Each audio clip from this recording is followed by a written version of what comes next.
Gapoy iti krisis anang apektar kadagiti manalon agar aramid iti wagas dagiti masaknan nga asosasyon tapno magatang dagiti nateng embes a malungtot iti garden wenno maibelang. Ijaya da kadagiti munisipyo nga kasapulan iti nateng ti Duma tapno magatang iti kalkalaingan a presyo. Ada detalye ni Christine Bornolia sa Paway.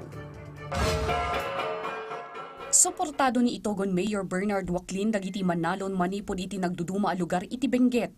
Nang runa dagiti apektado iti crisis. Iswa dakkel ti panagyaman na iti Kabayan Local Government Unit gaputa inya si dagda dagiti nateng sadyay a mailako iti komunidad. Maraming salamat po, Mayor, ng Kabayan. Nagpadala ka ng mga gulay dito. Hopefully, yung mga gulay la pinadala mo dito mabibili ng taga-Itugon para hindi sayang yung mga krudo na pagod lang pumunta dito sa Itugon.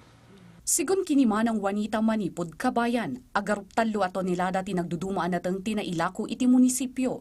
250 aging 267 pesos ti maysa a plastic bag a naglawon iti repolyo, umbok, patatas, cauliflower, pipino, kenda dumapay tinaijaya.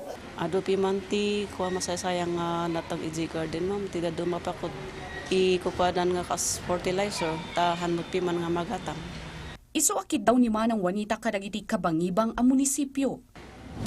Nananawagan po kami sa mga munisipyo na kung kailangan po ninyo ang mga gulay namin, marami po kami sa Kabayan na nasasayang po sa garden po na hindi nahaharvest.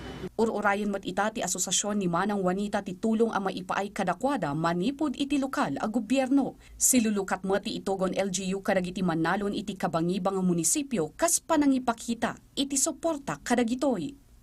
Christine Bornolia sa Baway para iti Pambansang TV iti Baro a Pilipinas.